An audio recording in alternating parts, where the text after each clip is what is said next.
Where in the Herd is Tiffany, where we talk about travel, lifestyle, and mental health. Follow us on Instagram at Sweet Tiffies, Twitter at Sweet Tiffies, Facebook Sweet Tiffies Inspirations, and Tiffany-Travels.com. Don't forget to hit the subscribe button.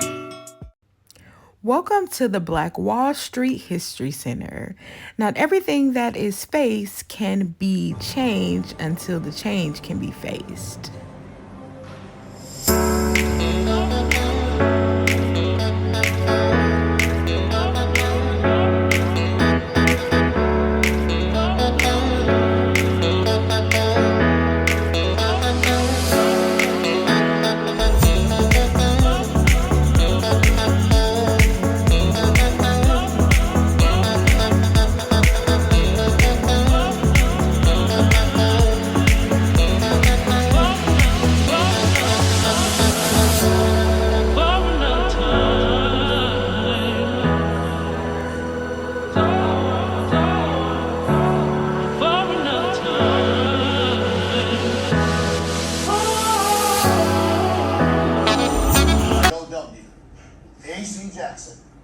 And Dora Wells. See, we showed what we're about.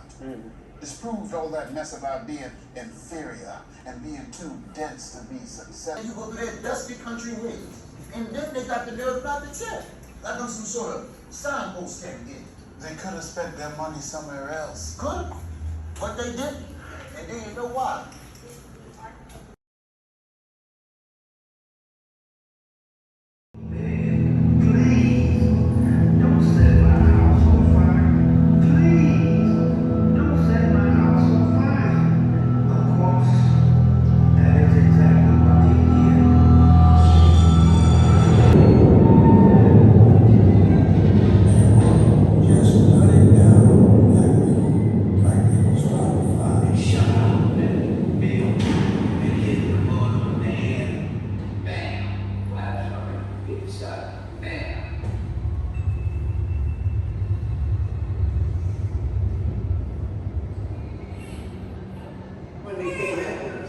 Because my father had his winter. He had no pistol around the house. Say he put one in his pocket and he took off. We could see cars or a bike going down Greenwood Avenue, guns blasting and bullets flying. Yeah, we saw Dr. Jackson, and he was, had a good shot. My father was out the old streets getting them to rescue the rest of us. I saw what I thought was black birds dropping out of the sky. But those weren't the birds. They were bullets. And that's to set back. The bullets just ran down. And when we were here, I knew would see them dropping something to the rooftop. Was an old man on a walking stick while we were running. And airplanes go over real low. Someone in the plane shot and killed that old man. Bullets dropping everywhere.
Hey everyone, welcome back to Where in the Herd is Tiffany, and I am super excited this morning because we have a guest on from Tulsa, Oklahoma, and I am going to allow him to introduce himself and tell us a little bit about who he is. Uh, yeah, my name is Cody Ransom. I'm one of the tour guides and historians in Greenwood. Uh, Also one of the business owners on Greenwood. I have a coffee shop here. Uh, Community organizer. I've done poetry, hip hop, a little bit of everything. My job out here is kind of connecting people to Greenwood's story, um, and kind of teaching it. PBS had us in a documentary where we did travel to talk about Greenwood history. And yeah, that's pretty much me. A simple guy, really. Okay, so I am super excited to have Cody on, and the reason why we met was because of a conference that I attended for Juneteenth Festival. So shout out to Black-Owned Media Equity and Sustainability Institute, and that's short for BOMISI. So thank you for connecting us for the weekend.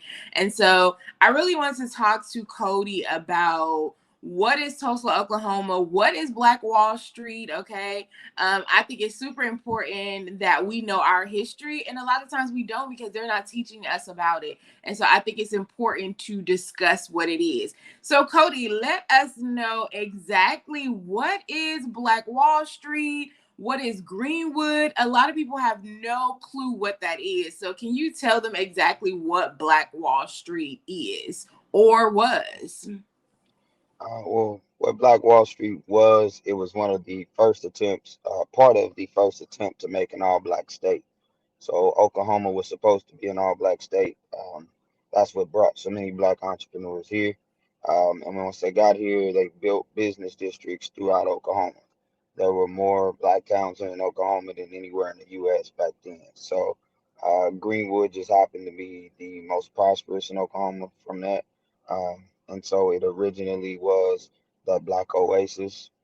It was destroyed in the fire in the massacre of 1921, and then it rebuilt, and it ran all the way up until late 60s, early 70s, when the Urban Renewal project came. So now it's very little of the land is actually owned by black people, but a lot of black people still operate businesses on Greenwood. So part of that reason is if we pack up and go, then it's completely gone. And when people come to see Greenwood and learn its history, they won't be learning the history from people that look like us. So it's to me, it's the perfect place to learn what black people have been capable of financially and business wise.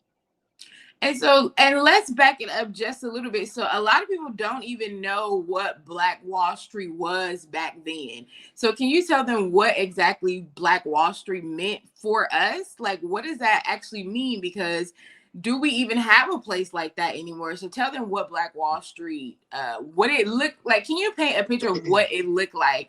Because we were there clearly a couple weeks ago, and it was nothing like what it was back in the 1900s. So paint a picture of what that looked like. Yeah, back then it was a bustling city of its own. Tulsa was a city, but Greenwood was its own city in its own space. And you had everything from black-owned hospital, black-owned gas stations, movie theaters, restaurants, grocery stores. There were about 23 different grocery stores just in the Greenwood district. So this is 36 square blocks of black business. Um, yeah, it had the largest black-owned hotel in America at the time. It was right down here. One of the most prominent doctors, black doctors, A.C. Jackson was here. Madam C.J. Walker had a beauty parlor here. So it was a massive place. So it got its name, Black Wall Street, from Booker T. Washington. When he came and visited, he said it reminded him of a Negro Wall Street, and that's how it got its name, Black Wall Street. But uh, it was the Greenwood district to the people here, and yeah, they built it out that way. And And who founded today it? Because I know you talked about that too. Who actually founded Greenwood? it would have been O.W. Gurley, who was a businessman from Arkansas. So he had about 305 acres of land in Arkansas. So technically, he could have built this place there, but he came here. It got its name Greenwood. His parents were from Greenwood, Mississippi. So he was the original. But J.B. Stratford was the first businessman he worked with here. Um, and even they worked together to build this place the way they did. So it was one of those things that when O.W. Gurley got here, he built a hotel, and he knew that he would bring people into the Greenwood District. Tulsa was a sundown town at the time, so if you were black, you were allowed to work there. You just weren't allowed to stay, and so they needed somewhere that they could be too. Um, they established Greenwood in 1905, whereas Oklahoma didn't become a state until 1907. So this is a place that was around before statehood. Um, they attempted to file for statehood. It was denied twice. Um, but O.W. Gurley is the top person. Like I said, there were 197 businesses. He either owned or helped start 102 of them. So he Wow. he and his wife were two of the top people. Um, and she was in her own right. So you had one of the theaters, the Dreamland, was owned by a black woman. Uh, that family, the Williams family, was the only family, well, the first family in Oklahoma to own multiple theaters. Uh, the first Ford Model T in Tulsa was purchased by John Williams, which was Lula Williams' husband. So before even White Tulsa had purchased the vehicle, he purchased one first. So it was a lot of firsts for people here. It was the first time that a district had been built that huge as well. That is like, I mean, that like it's not that it's even unheard of, but you're talking about what year was this that was going on? This was the early 1900s, correct? Yeah, So yeah. It imagine, so started. they would Yeah. be in our time now. Like, how much money would that look like in today's time? Um, just based on the insurance claims that were filed, it was like 2.7 million is what they filed for, and that was not including O.W. Gurley and J.B. Stratford, who were the wealthiest people here. But if you just go off the 2.7 million, that's about $44 million today. Um, so 44 million, and then you multiply that by 100 years, and like I said, if any of those businesses had grown just 3% a year, the number that we did came out to like I think it was like 2.6 billion for a 36 block area. So that's something a lot of cities struggle to produce, but this one section of Greenwood would have produced, like I said, billions of dollars today. Right. So I mean they were thriving at a time where that seems like that was impossible. There was still lots of segregation going on, Jim Crow. There was like just so many things that were going on during that particular time. And this community was able to thrive. And so, okay, this is what's happening. This is a community. And it always reminded me of, how they talk about Wakanda and there's this all black town, blah, blah, blah. And I was like, that would be like the modern, that would be the older version of it. I'm just like, just trying to imagine kind of like what that, even when we were there, I'm like, dang it, just imagining what it looks like to see a bustling, thriving town back in the day. And then so moving forward, they were thriving, they had these businesses. And then what happened in 1921? There was a shoe shiner named Dick Rowland and an elevator operator named Sarah Page. She was white, he was black. They worked next door to each other. So there was supposedly she made sound on the elevator. When the elevator door opened, it was a security guard that worked in the building that accused Dick Rowland of assaulting Sarah Page. So after that, he was arrested. He was supposed to be lynched that day. So a few groups from here, J.B. Stratford, O.B. Mann, and quite a few others went down to the courthouse to try to get Dick Rowland out of jail. What they didn't know is Dick Rowland actually wasn't in jail at the time. He had already been released, mainly because Sarah Page actually said Dick Rowland did not assault her. So Mhm. they had to let him go. They just didn't tell anybody that. So the whites and the blacks all assumed he was still in the courthouse. So a fight broke out while they were there, mainly because a lot of Tulsa were Klansmen at the time. And then when the Greenwood people came back to Greenwood, the mobs followed them in, and that's when the massacre itself started. So it was a 16-hour battle. whereas on May 31st, the Greenwood community was winning it as a gunfight. And then June 1st is when the planes were brought in. And once they bombed the area, there was really nothing they could do at that point.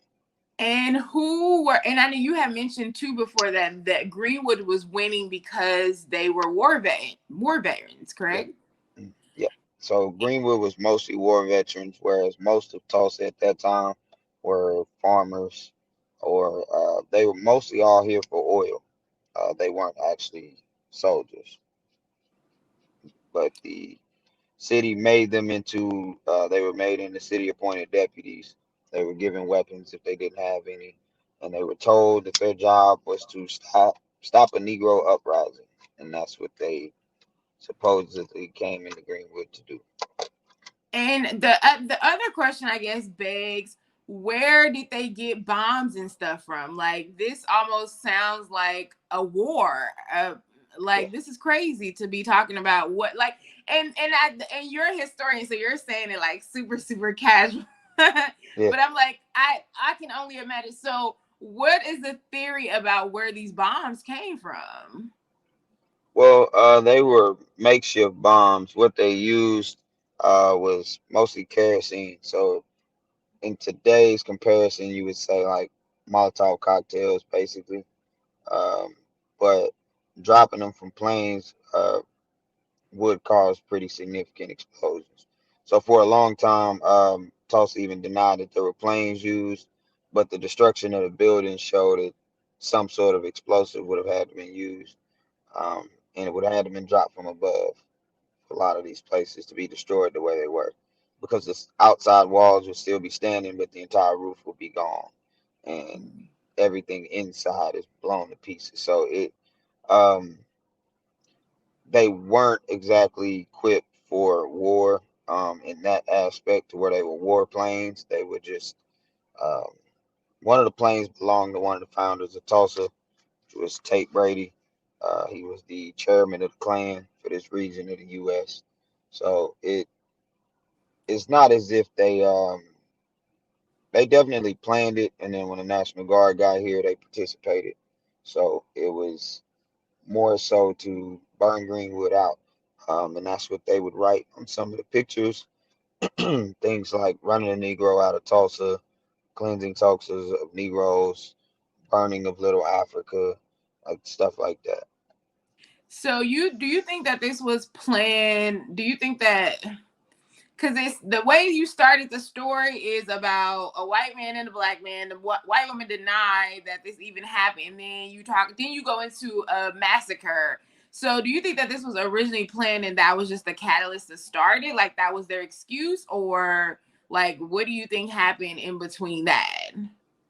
Yeah, I believe that what happened for the most part, from what I've been able to gather, is a couple of different things. Number one, Greenwood would have been um, it would have been assaulted at some point, just because Tulsa being majority Klan, the proximity between the two areas, um, per history and especially European history, there was going to be a war at some point between those two communities. But also, as a guy who was the committee member for the Klan, he wrote the newspapers that pretty much started the massacre itself. So the first paper was to nab Negro for assaulting white woman.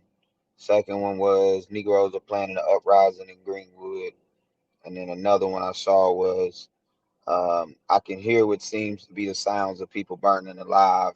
I'm sorry.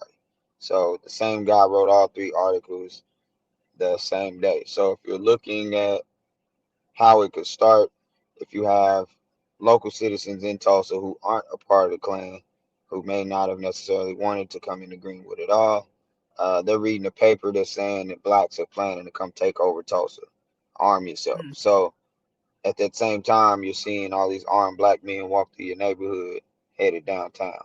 So you're more likely to believe the stories you're seeing just because of what you're looking at outside. Another reason was they didn't know how prosperous Greenwood actually was at that time. Most whites did that in Tulsa didn't come in Greenwood. So when they finally did, you're looking at basically black families that live better than a lot of white families in Tulsa. So that jealousy, of course, played a role in it as well. So I think at some point it most likely would have happened anyway, but It it was a just matter of happened to happen that time. time. Yeah, a matter Yeah, of like when it was gonna happen. yeah, And so I can only imagine what like I can only imagine being a child, living in this community and then one day people literally coming in, bombing, killing families, different things like that. And when we were looking at the museum, they would only have recorded about 100 people that had died, but ultimately there was way more than that had perished during that particular time. yeah. There was now they say well over 300, but originally they said only 36 people died. That was the first story for probably the first 40 years or so. So 40 years. And yeah, why so why was this able to, is it because they still had control of things like the newspaper and things like that? Because clearly the community knew how many people that they lost at the time. So how was that still able to stand on record for 40 years after the fact? number one reason is you couldn't prove it to be wrong. Mm. But as people got older and they were able to say no, I and quite a few people left. If you did survive the massacre, a lot of those people didn't stay. Some did, but the vast majority left. So the people who would have had first accounts to it left and didn't talk about it after that. So, um, and then even in our community, we didn't talk about what happened in Greenwood. That's not something that black families discussed at all. So, um, that number was easier to put out. Um, Also, they did write the papers. So over the years, they started finding articles in journals from white people, and even the white people were saying, there were hundreds of people who were killed that they saw. So that's when it became like, oh, okay, they weren't lying about that. So That had and it that's not crazy been that it for had to that, be that's crazy that it had to be from white people or other people back at that time. And you mentioned something about insurance claims. So insurance claims was a thing back in the 1920s. yeah, they had insurance. They weren't able to get the insurance money, mainly because the National Guard as well as the Tulsa police all wrote it as a riot and not a massacre. So, with it being labeled as a riot, basically black people destroyed their own things. So you're not allowed to get your insurance claim for it. Um, they also changed like the fire ordinance in the city right after the massacre. So after they burned the places, they said the city of Tulsa said, well, if the place isn't fireproof, it can be confiscated by the city. So that's how they took the land originally.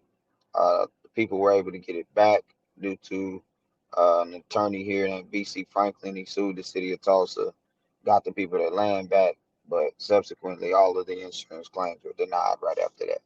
Mm. But you mentioned one of the guys that was able to do it though, but you said that he. Yeah, J.W. McGee. He checked white on his insurance claim, and he could pass for white. So that's Mm. the only reason he got his. But out of everybody who filed, he's the only one that got paid. Oh wow, that's crazy. And okay, and you said a lot of people ended up moving away, of course, but then at some point they did try to rebuild Black Wall Street, correct? Yeah, they actually did. They built it bigger than the first time, actually. The first building was up less than a year later. It was the Williams building. It's actually still on the street corner here. It's the oldest building here. It's over 100 years old.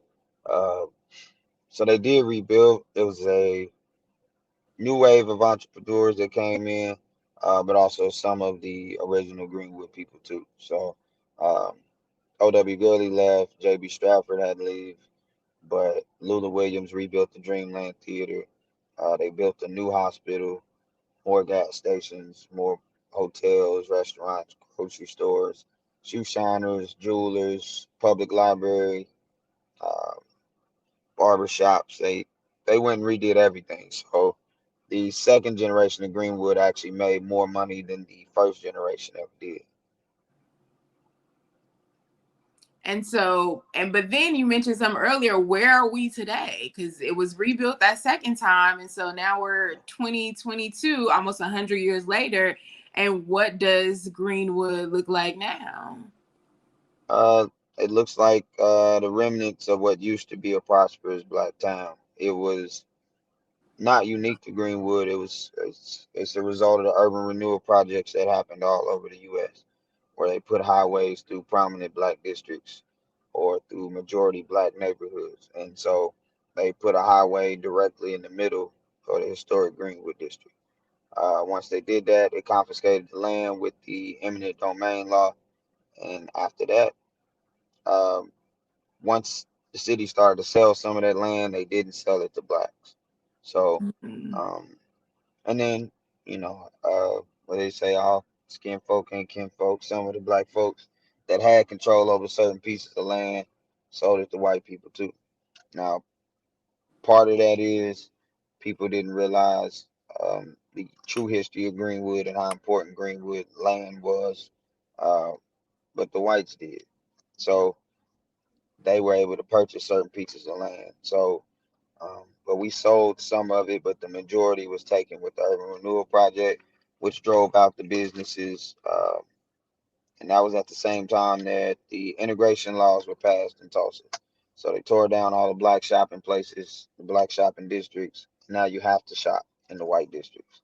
So, of course, people are going to move closer to the resource versus stay in a place that doesn't have anything.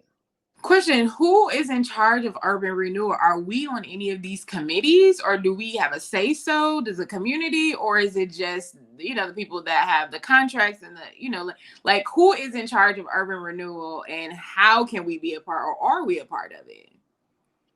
I'm not sure. Each city is different. But I'm pretty sure now there's black people that are a part of it. Not sure in what capacity, but back then in the 70s, at least here, well, late 60s is when they started it here. Um, nah, there weren't black decision makers here, and a lot of times too, the people who make the decisions aren't people that are actually from those areas, so you don't really know the importance of these neighborhoods or community centers because you've never been to them. So, um, but for the most part, yeah, back then, no, there was not very much representation for us inside of that project, and it was a federal project that they gave each city the power to put city infrastructure wherever they deem fit. And so for Tulsa to go right through the heart of the Greenwood district, it just shows exactly how I felt about the area. And it was definitely purposeful, and it almost seems like another punch to the gut as well. It's like, because they've already done something before, then you come in, they knew what they were doing when they were doing it. Like that's not a mistake. That's not a, oh, let's, you know what I'm saying? Like, people know Yeah, exactly what they're doing when they're doing it. of course. And then Tate Brady, the Klansman, has said he would never allow Little Africa to be rebuilt. He died in 1924, but it was already rebuilding by then. So um, for Tulsa to make that statement true, 50 years later, it just kind of shows exactly. So people here, there's a fatigue of every time they've tried to do something here, they've been snuffed out. So it made more sense why the people here locally, they're more focused on, okay, I just need to go get a job and work a job until I'm 60, 70 years old and retire if I can. Because that entrepreneur spirit, both times they tried to use it, it ended up being devastating for people here. The older generation never talked about it. Just, the goal for most Tulsans was to go to school, get a degree, and get out of here. We weren't taught to build here, but they don't teach Greenwood history in the schools here. So um, most of us didn't even know about Black Wall Street until recently. And you guys live right in the city and didn't know about it, or live in surrounding cities. Yeah, we live right down the street. Like Greenwood is early north, so like the north side of Tulsa is predominantly black. So, but they purposely destroyed just Greenwood's legacy. Our streets here run alphabetically, so the streets that are close to it, like Haskell, Cameron, Detroit, these streets run all through the city, north and south.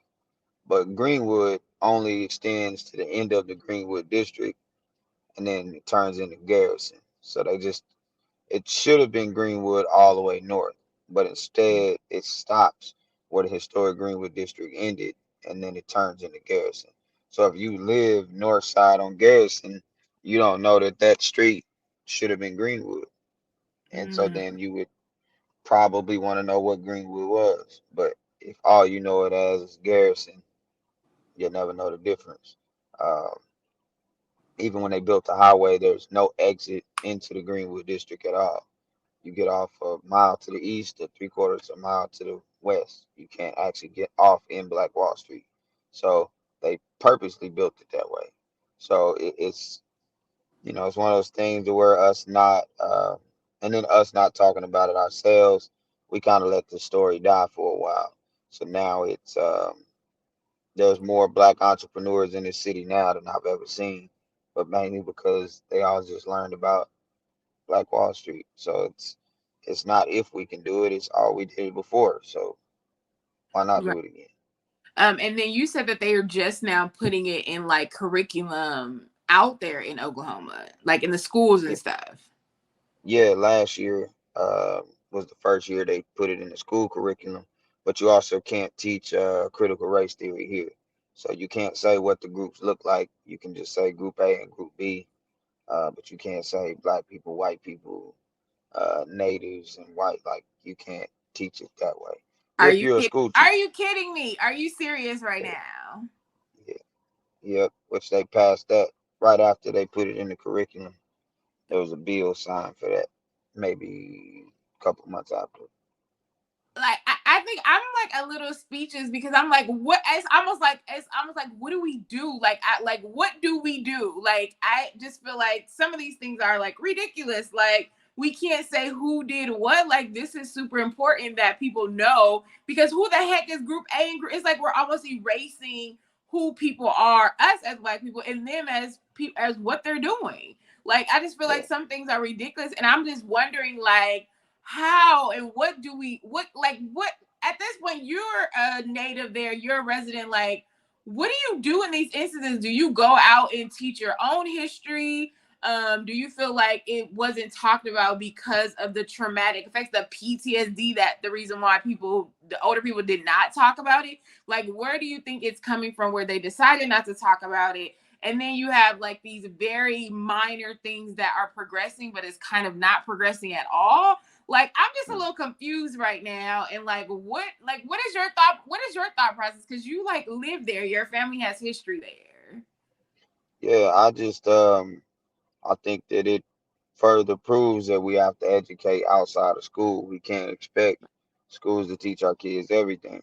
So no other community does that. So the Asian community, they learn Asian history at home. So when it's not talked about in school, it's no big deal. And if it is, they can tell which parts are accurate, which parts aren't. Native Americans do the same thing here. The Hispanic Americans do the same thing here. We're the only ones in this city, and large part for the country, that expect when we go to school, we expect them to teach Black history the right way. And so it's not Black people teaching it. Black people aren't writing those curriculums. And even though you guys went to the museum, one of the first exhibits in that museum is about slavery. None of these people were slaves. O.W. Gurley was one of the oldest people that moved here, in the first wave, and his parents, he's a first generation freedman.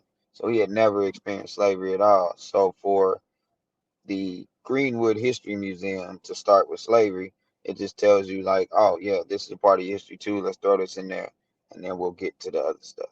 So if we don't know that he was a first generation freedman, we assume that out of slavery, O.W. Gurley helped build Greenwood. That wasn't the case. So slavery is not a part of our history. It's actually more white history than it is Black history. So for us to, identify with it, if you say slave to anybody, they think Black people. Right. And that term, Slav has been around well before black people were put into the transatlantic slave trade. So um, the importance here is I'm not a school teacher. So when they bring kids to Greenwood, I can teach the history however I want. The Right. teachers may not be able to according to their curriculum, but but you're gonna have to leave the school or you're gonna have to bring them after school. And if you're not willing to do that and all you want them to learn is what the schools have to offer, then they'll never actually know, you know, the true history of where they're from and the country they live in. And you also talked about, I want to go back to the Klansmen. So the Klansmen was big in Oklahoma. So what is the current state of Klansmen now? Are they still there? Is this still a sundown town? And tell me what, because a lot of people may not know what sundown town is. What is that? And is that still going on as well? Well, sundown towns are basically towns that they were and are all through the U.S. So most people are under the impression that after slavery was abolished, you couldn't be in the South. You went north and you were safe. It's not really the case. There's more sundown towns in the northern part of the U.S. than there are in the South. But That's currently um, still today. mhm. What it means is by law you can't live in these places and you're supposed to be gone by dark. So there's a lot of there's a lot of cities that still have that law in their books. They just don't enforce the law. Oh, So I didn't, Cody, I didn't know. Okay, so I heard, but I never knew that. I thought it was just a Sunday, but I thought it was like an unofficial. I didn't know that these were actual laws. yeah, they had them on their books. Now some towns removed them from their law books, but originally that was the law in these places. Is you could not be caught there after dark. So if you look up, a lot of cities have some ridiculous laws that were written by sometimes men who weren't even able to read. Like so, but them to come up with these laws that, oh well, black people could come to Tulsa and they can work for white families, but they need to be gone before it gets dark. Otherwise, that's illegal. They can't live here. They can't stay the night. You have to go. So there's still sundown towns in various states in the U.S. Um, like I said, the majority of them took it off of their law books, but they actually still behave that way. So if Mm. you've been in Atlanta, Dalton County, Georgia is a good example of a sundown town. It's just um, it's not on the law book anymore, but when you pull into Dalton County, it says don't let a sun set on your black A. So there's a sign on the highway. So there's Oh, places like that all through the US. Um, Ohio has a ton. So you think about it, black people are normally huddled up in maybe 3 or 4 cities in each state, if that. We're not spread throughout the whole state. You look up the census in a lot of these places and it's 98% white. Well, that's not because black people didn't want to move there, because we've proven just logistically how we move, we tend to move where white people are. So how do you still have a 98% white city? Like so it does still exist. And so here Tulsa's not really like that. Um, but there are Oklahoma towns that are still are that way. As far as Klansmen, I mean, we have prejudiced people here, but I've always believed that Klansmen wear badges and robes now. They the pointy hood thing, they're well past that. So our Klansmen here tend to be our police officers, our prosecutors sometimes, the loan officers at the bank. Like it's people like that that they're not dumb enough to just come out and say, "Oh, I hate black people," but their actions show you exactly what they are. and those are the arenas where we're getting arrested, where we can't get loans for businesses, different things like that, which almost is honestly a smart move for them. But it's crazy how they infiltrate. Like, you don't have to be, you can do things very subtle, which is obviously, really sad. So that's interesting to hear, that they're not out there, but they are there in the sense of they're not burning crosses anymore. Well, you know what? Some people may still be, but the fact that they are in these positions. And so do a lot of black people hold those type of positions as well in Oklahoma or Tulsa? Not really. It Black people here typically do the labor jobs. Um, you get some who make it who do that, but the majority of us that get degrees that will put us in those positions, we go to other states and other cities to practice that business. We don't typically do that here. So, um, yeah, there's man, that's like bank managers. I might know two, like black bank managers here, that really have, significant power inside of the bank that they're in. There's not a ton of police officers, probably less than 10% of the And police officers here are black. that's in the black communities you're referring to as well. Oh yeah, they don't.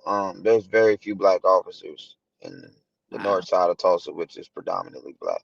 That's actually where they send most of their rookies. So they're gonna make the mistakes in the black community, not In the other not com- in the prominent white communities now.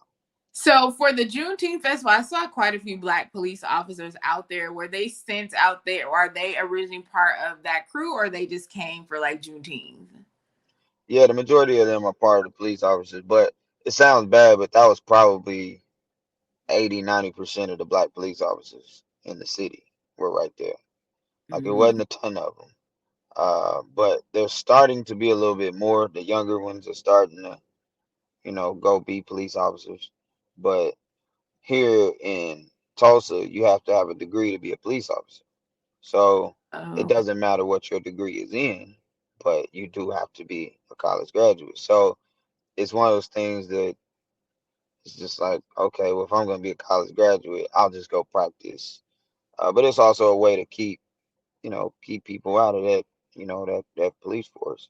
So yeah, the because police chief is I don't think that's a he's black, but requirement in most places that you have to have a degree. As a matter of fact, yeah, I don't think no, most police officers do a whole lot of schooling at all. So that's no, interesting that they made that a requirement there. So I know yeah, yeah. you're a native there. So what do you do now in terms of, or like what do you, because I know you mentioned a lot of things that you do. So where is your entrepreneurial spirit at this point? Well, like I said, I own a business here in Greenwood. I also teach business, so Okay. my job is to consult with people, teach them how to build their brands and build their businesses, creative marketing, stuff like that.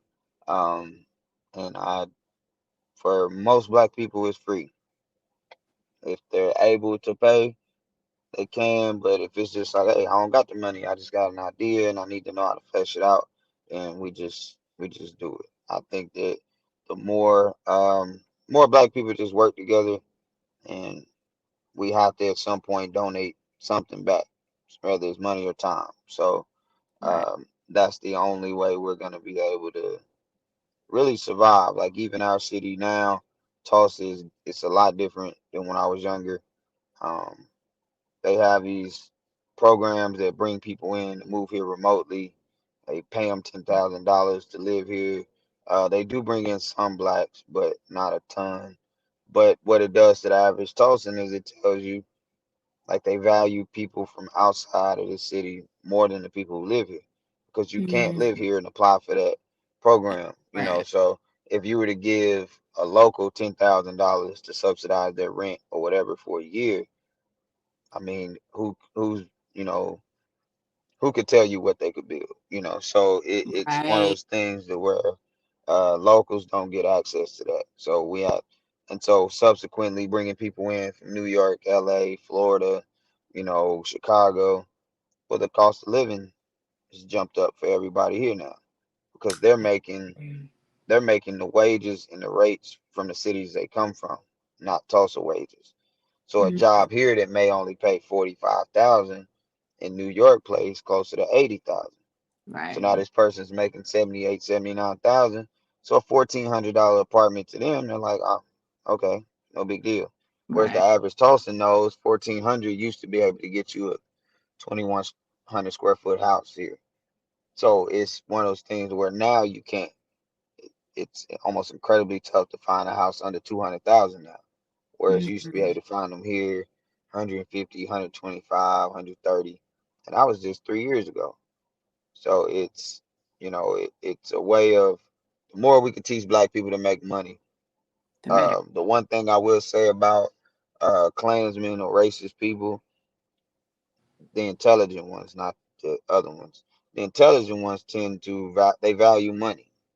They really don't care what you look like. They have a prejudice that they don't necessarily like minority groups. But if you know how to make money, they're right there with you. They'll work with you. They'll talk to you. They'll pretend to be friends because you know how to do the one thing that they like, which is help make Mhm. money. And if they have a way to make money with you, they'll take it. So if more black people knew how to produce wealth or produce money without having to go to work for somebody else, if we took you've been to Africa, so if you took every black person and said, whatever industry you work in, I want you to go to Africa and build a business doing that. There's nothing there for most of the things that we know how to do. So if we were to take our talents out of predominantly white businesses that don't actually value us as much as they should, then we could easily build a Greenwood in a year or two if we decided to do that. But for as long as it's, you know, which I understand, the safety and the security of having a job is different. So there's not a Right. lot of, not everybody is built, to create their own wealth every day. Some people do need that stability, but in doing so, you could still do something on the side. And that's my job is to teach people how. And so you don't get grants or anything for what you're doing right now. No, I've never gotten a grant or applied for one. It's just part of the reason is number one, I was ignorant to how, grants worked or nonprofits and all of that stuff. I was completely ignorant to it, so I just never touched it. But I also feel like it's a little more organic and people trust you a little more when they know, like, I don't have a dog in the fight at all. The paperwork I signed says that if you make 10 million, you don't owe me a penny. If you want to give me some money, fine, but you don't owe me anything. So that people knowing that and signing NDAs before you talk to people, so now they know, okay, he can't use my idea. There's no way for him to actually make money off of it. Why else would he be spending his time to teach me this? It's just Right. so that you can be successful at it. And because if you're successful at it, then the more successful black businesses there are, the more people feel comfortable shopping with them. A lot of times we hesitate to shop black because of bad experiences other people had or that we had with other black businesses. So it's if you eliminate that, now it's a little bit easier to get people to work together. So you made a good point too, which I didn't think about it. I heard of that Tulsa program that you mentioned. I actually know somebody that lives there now that went through the program, and I didn't even think about the effects of the other people in the community. So you made a good point that it's like stuff sounds good, but when you think about the totality of it, it may not make that sense, which I didn't even think about. So I'm actually glad you kind of brought that program up about that. And then I think it's very honorable what you're doing, and so, like, do you accept donations and different things like that from people as well if they wanted to? I do. And I just like I said, I just ask that when they do it, just if you donate, send me whatever info is attached, to them. uh, so that when I help these people, I can tell them like this is a list of people that are making this possible for me to be able to sit here and do this for you. But I think that that's more of the grants that I like to work with because then if you have something that you're doing, I'm going to turn around and donate to that too. I think us building our own donation and lending process is the best form of it. I've never taken out, big loans from banks. um, I got loans from other black people. So Mhm. it was one of those things where, okay, I want to purchase this property. I know someone that has the capital to do it. So it helps build their portfolio, but then also I get to get what I needed and we didn't have to go through a bank. Right. We just went through each other. So I think doing that, that's how they built Greenwood. So Mm. it's if that was the model to being successful, I don't see why I would do it a different way. Exactly. And it keeps that general wealth, like you said, circulating amongst us, which is something that we don't do a lot of. Like you said, we're outsourcing. What is that? Have you heard that theory where it says the white man's ice is better? Have you heard that theory? Mm. Yeah, white man's ice is colder. That's Is that what it is? yeah, we say Okay. that. Yeah, we say that like people say that here all the time. And- But I'm we like, think I knew that, and it only was. Go yeah, ahead. only we think that only because we've shopped with white businesses, and we tend to not talk about the bad experiences at white companies, right? So if you have a bad experience at Chick-fil-A, then it's just like, Right. oh, they were just having an off day, because every other day they're beautiful people and they're extremely nice.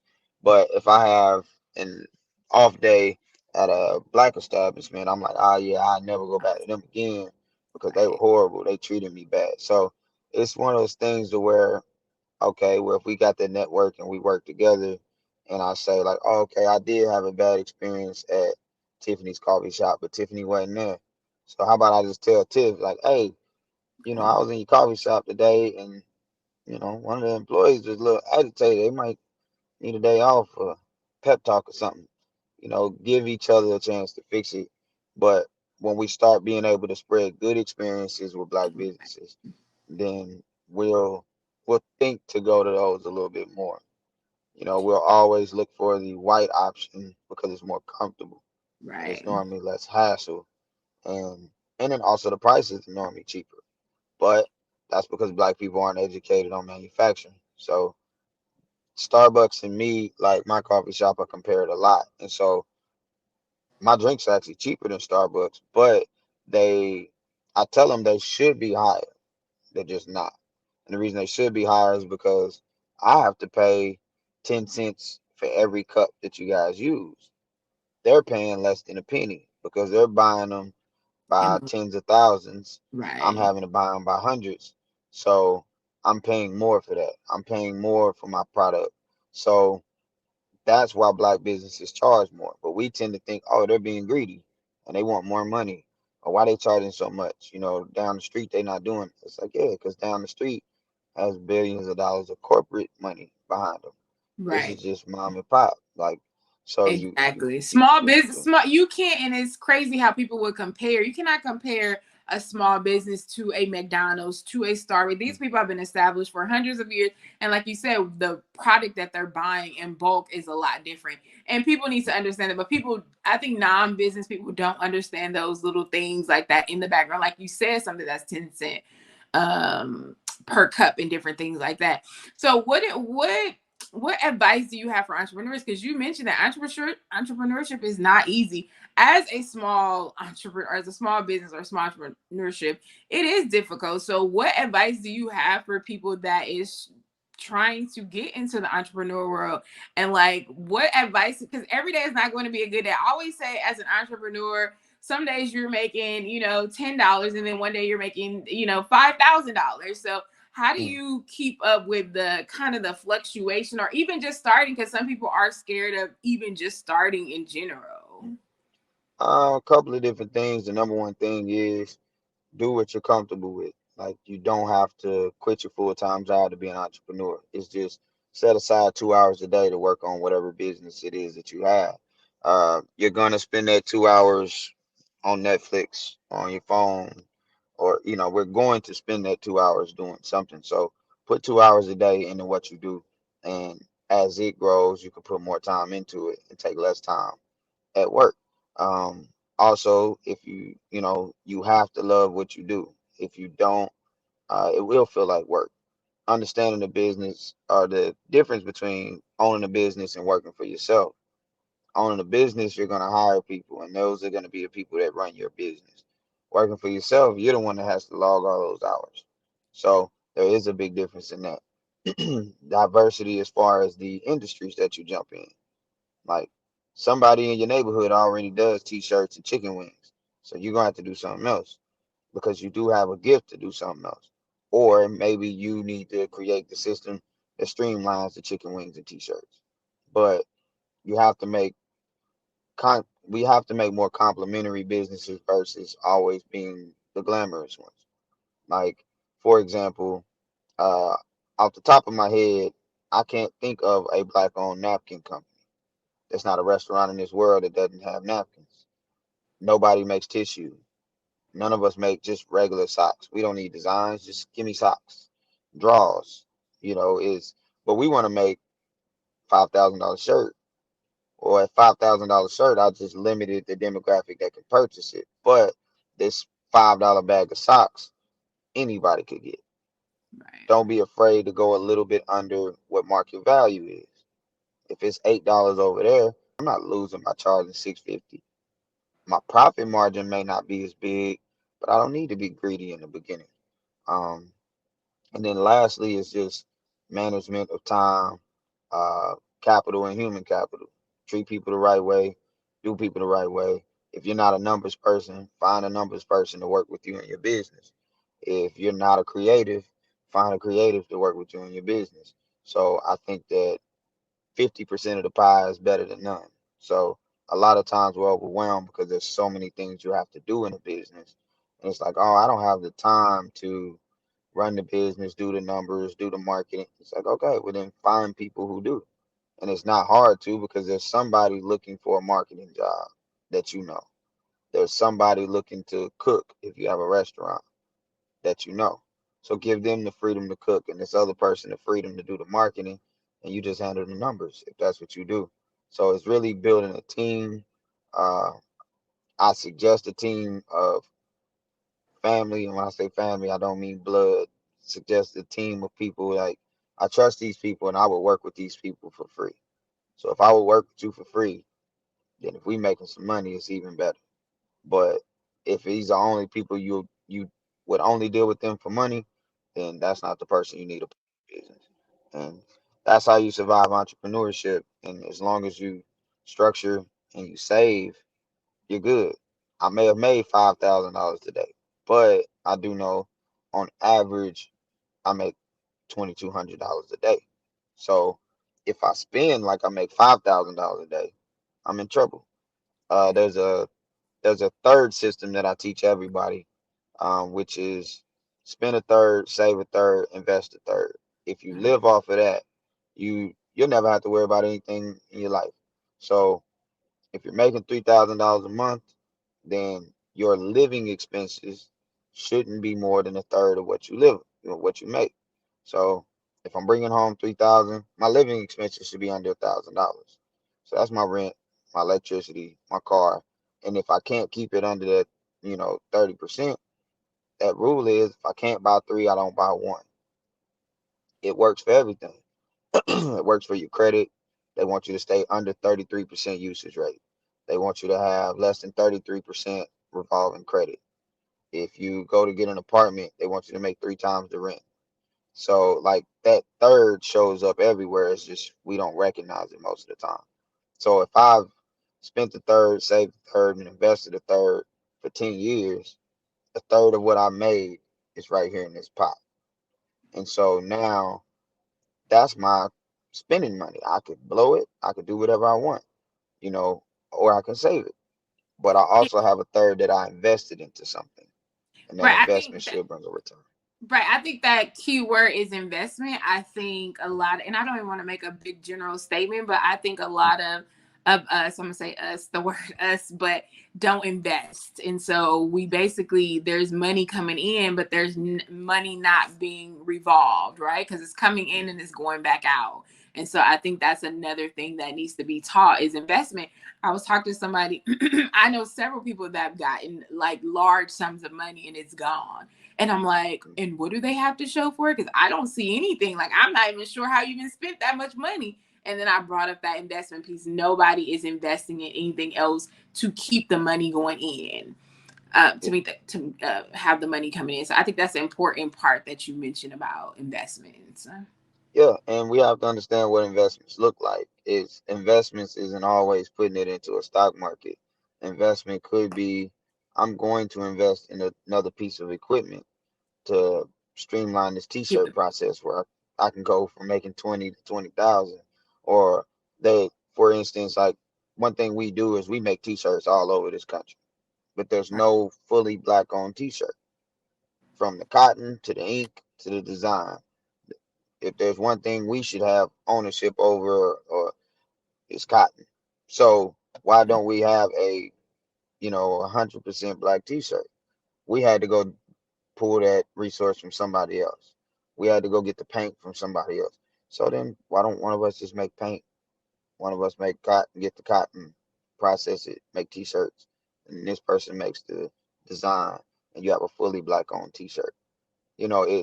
It's so the investment could be me investing into whatever you're doing, or somebody needs to borrow money from me. Well, that comes out of my investment account, because if I'm going to loan them money, there has to be a return, either in money or in an increase in lifestyle for them. There's going to be a return there in some way, shape, or form. And if there's not, I don't need to loan them the money. But me loaning them the money, it doesn't come from my savings, doesn't come from my living expense. It only comes from that investment account. So now the investment account is one that you just don't look at. You don't touch it. They let you do payroll deductions at most jobs. If you're an entrepreneur, you know that pay the bills first. Every dollar that comes in until all bills are covered doesn't count. So if my monthly expenses are $7,000 for my shop, I'm broke until I make $7,001. Now once I make 7,001, I'm good. Now I can start doing what I need to do. But it's a lot easier than we think. It's just educating each other on it, and we got to stop, excuse me, hoarding information. If I know it and it doesn't cost me to teach you, then I can just teach you. I don't have to charge for everything that I do. Like I can make money for other things that'll help pay for this, and when I see causes that are like that, I would rather say, okay, I'll donate to that program because they're teaching people this for free, where money isn't the reason they can't get in. And that's what's been happening to us for years. And so when I see other black people put that on black people, that's a little more heartbreaking, because I'm like, you know what it feels like, most of us, to be blocked out because we don't have the funds to do it. So when people hear invest, they're like, I don't have no money to invest. It's like, yeah, you do. You invested in those Jordans. And if you do it the right way, I used to collect Jordans. Every pair of Jordans I bought for 200, I was able to sell for 400, 450. Flip it. Right. So you invested, you just didn't know that's what you were doing. Right. You're investing with everything you do. You're just not investing into something you're gonna get money off of. You know. Right. Uh, so yeah, it's simple, but we'll get there. Right. So this conversation was super, super awesome. I'm so glad that you were on. And you have me thinking about a lot of stuff as an entrepreneur and things that I need to do as well. So wrapping up, any final words just about Tulsa or Black Wall Street, or us just kind of moving forward as a people. So give us your final thoughts on that. Yeah, I say we we have a saying in my family. It's an old prayer my grandfather used to say, which is "Kusi mama mivo yako, kusikia dawa yako." So in Swahili, it means speak your pain, hear your medicine. So like oftentimes, even Greenwood, we didn't talk about what was damaging us. We didn't talk about why we were where we were, and that's what kept us in that position. So the more you talk about, people run away from their traumas. They don't want to talk about them. But the more you talk about them, even when you just say it out loud to yourself, you'll hear whatever solution you need. Your brain starts to work, and that motor starts to kick in. And so, Black Wall Streets can and should exist everywhere. Um, it's Even in an integrated society, Black Wall Streets are needed. When you go to New York, you go to Chinatown. If you want to learn about Chinese culture, Chinatown is the place to do it. So every city has a quote unquote black side of town. So we have to make sure that the black side of town isn't relegated to being the hood or being the ghetto. And if it is the hood or the ghetto, how much pride do we take in it? Do I walk outside and see that it's trash everywhere? Or we live in these project apartments, and the lady next door, her blinds is all busted up. Well, which one of us is gonna help her get some new blinds? We gotta take pride in, whatever areas we're in, whatever the black side of town is, we get to create the black culture aspect of it. So, understanding that hood don't always mean ghetto. So we could, we can make the hood look really nice if we wanted to. And so that's Greenwood was the hood. You couldn't live with the elite whites. You had to live over here. And so they built homes the way they wanted to build them. They decorated it the way they wanted to build them. And so if the last thing I'll say is if you can get a piece of God's land, get it and hang on to it. Don't sell your grandma's house. Don't sell your mom and daddy house. Like, hang on to it. Even if you can't figure out how to make money off of it, contact a creative and they'll tell you how to do it. But yeah, God don't make no more land. So when you get a piece of it, you gotta hold it. That's how wealth is built in this country. That's it. This was great. Like I could literally probably go on for another hour because there's a lot of stuff that you said. I'm like, dang it. I kind of want to jump in. I kind of want to say more about this because you mentioned something, and I'm like, I'm trying to end it because we already had an hour, but I hope people watch this because this was absolutely wonderful. But you also mentioned something about the fatigue of being tired of entrepreneurship in Tulsa. And when you just some of the stuff that you're talking about, just these called these little spidey fingers or spidey things in your body. When you mentioned some of that thing, I was like, oh shoot. And then also, of course, we're talking about trauma and mental health, and you're talking about the 1920s where we weren't discussing those things. So I can only imagine what was occurring at that time of how traumatic this event was. And you talk about fatigue, and fatigue literally means being tired. And so the fact that they were tired or they've been trying to do things. It's just almost like being in a fight in a ring in a boxer and somebody just keep knocking you down. And then that man is saying 1, 2, 3, you got a little bit of time to get back up. You slowly get back up, but people keep punching you down. At some point, like you said, you just gonna get tired, So again, there's so much that I want to just point out, but I am going to let the conversation die. Unless you want to come back anytime. Like, this was super, super awesome. I can sit here and talk to you forever about so many things because you're super knowledgeable. And I'm just so happy to be talking with you about, because I think these things need to be talked about. And I was saying one of the things, and I know you went off to college too. What school did you go to for college? Central Arkansas. Okay, Central Arkansas. So I was telling somebody, I was like, I don't miss the schoolwork. I went to Howard.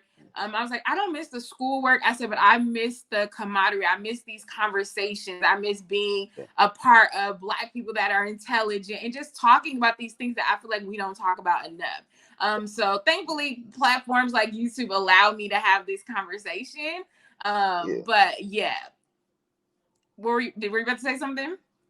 Oh no, I was just gonna say I'm the same way. I think that, but they can live on. We can always have them. I love to come back. Like, our conversations that actually help inspire people and push people forward. Those are the ones I love to have. I think more people should do them, especially in this era. It's incredibly easy to start a podcast. You just talk, like, and the more, like I said, the more we talk, the more we discuss things, the better everything gets for everybody. So we can fix and change anything that we want to, if we want to, but first we got to talk about it. So yeah, I absolutely agree. And I've been saying I want to start a podcast. So, and I have the resources to do it now. So I was like, when I get monetized on YouTube, and we are monetized on YouTube now, that I can start doing the podcasting. But yes, if I start a podcast or if we need to have another conversation, I hope you would want to come on. And I just appreciate you coming on now and just talking to us, because I know you are a wealth of knowledge.